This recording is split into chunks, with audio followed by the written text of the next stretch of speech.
Hey guys, in today's video I want to talk to you about my newest optic. This here is the Sig Sauer ROMEO-X Enclosed. So there's a lot of things about this I like, a few things I don't, a few things I kind of wish they added on, and I'll do my best to break this down into specific categories to make it easy. This optic came out a little bit over a year ago. I'm not gonna lie, I purposely waited because I was hoping the price was gonna be coming down a little bit. It's not a cheap optic, and obviously there's more expensive ones out there. But for this, I think the price is a little bit on the higher end, and I wanna touch on that with some of the negatives. Although, if you were to shop this to its most comparable, which would be the Holosun EPC or EPS carry. Never bought a Holosun, don't plan on buying one, so I apologize if I said that incorrectly. But they basically have their own version of an enclosed emitter. I think they're priced almost identically. So let's talk about a few things I do like, because it is a good optic. It's just a little bit expensive, and that's why I mentioned in the thumbnail I want to talk about would I buy it again, because at that price point I might consider other options, but I might not. So let's first talk about the material, the fit and the finish. It is a robust, durable optic. I will say when I was first holding it, it had a nice weight to it. It's obviously harder to tell once it's on there because you feel the weight of the pistol itself, but it's definitely sturdy. I don't think of it as something that would be fragile, and I can directly compare this to some of the previous optics I've had from Sig, the ones that came with both my 365X and my macro. I'm failing to remember what those were specifically called, but they were just kind of cheap plastic. The buttons kind of were crappy. They came on the gun. I wouldn't have purchased them directly. But this felt way more premium. I feel like Sig is going in the right direction with their new optics. So I can say from that leap, it's definitely a positive. It feels nice. It definitely does not feel like a cheaper optic compared to some of the ones. So it definitely has that as a positive. Next, I want to talk about the window size. So try to get that so you guys can see that. I'm sure it's not going to show up too well because I tried filming the dot earlier and the glass clarity, and it kind of didn't really work on camera. But as you can see, it's on the smaller size. Now, for a carry optic, that is great because it sits flush with the size of the pistol. It doesn't overhang. Personally, that bothers me. I hate that look. I think it looks bulky. I get it. Some guns, you have to have that on there. But this fits so perfectly on that slide, and it's not sitting up super high. Another thing I went with this optic and this gun because personally I love something that co-witnesses. So having an optic that sits down in the slide is really great. It's worth mentioning, and I can't say whether it's the fault of the gun or the optic. When I went to mount this thing, this optic was super snug getting in. I really had to force that into there because I'm not sure whether or not it was not milled correctly, or if the optic was just the slightest bit wider than the footprint, but it got in there. It's secure on there, but compared to other optics I've had where it just basically sat right in, this almost was to the point where once I got it in there, I felt like I wouldn't even need screws because I would have to fight it to get it off. But that I would give it a positive for the window size, in the sense that for a carry optic, it's great to keep the dot low. It's compact. It's not going to be something protruding if you're carrying a appendage, and it's one less thing to get snug on, versus if you see some of those pistols have the overhang, I feel like that's one more thing that if you're going to draw could get caught. Just my opinion. You guys could tell me in the comments below if that is not an issue. I think it could be an issue. Next, we'll talk about the glass clarity. Like I said earlier, I was trying to get a video of how nice this glass is. Having some other higher end optics like my VCOG and a couple EOTechs, I definitely am familiar with very nice glass on an optic. This having 2 panes of glass, I will say the clarity is amazing.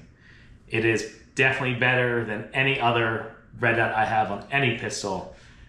And because it's a closed emitter, nothing can get inside there.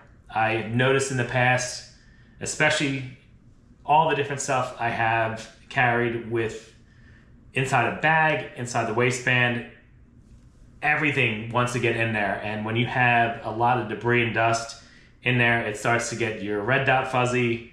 It just doesn't show up as crisp and clear. But with this having glass on both sides, the actual dot itself is so crisp. I actually was able to dial the setting of the brightness way, way, way down on this. And it is makes for me personally, shooting longer distance that much easier because you have that much of a small crisp dot getting those precision shots, which I will say this pistol is great at, but we'll talk about that in a future video. So that is another plus for me.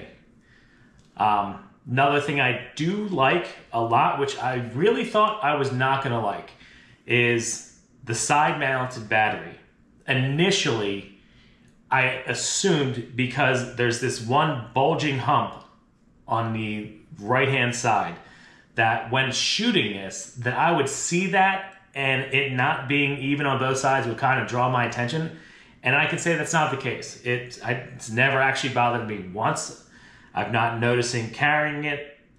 And I'm pleasantly surprised that even though initially I did not like it, I actually preferred the much larger Trijicon RCR that has the battery on top because it's symmetrical.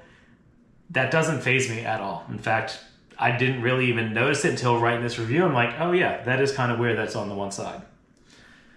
Next, we'll talk about buttons and adjustment, and this will be where I kind of get into one of my negatives.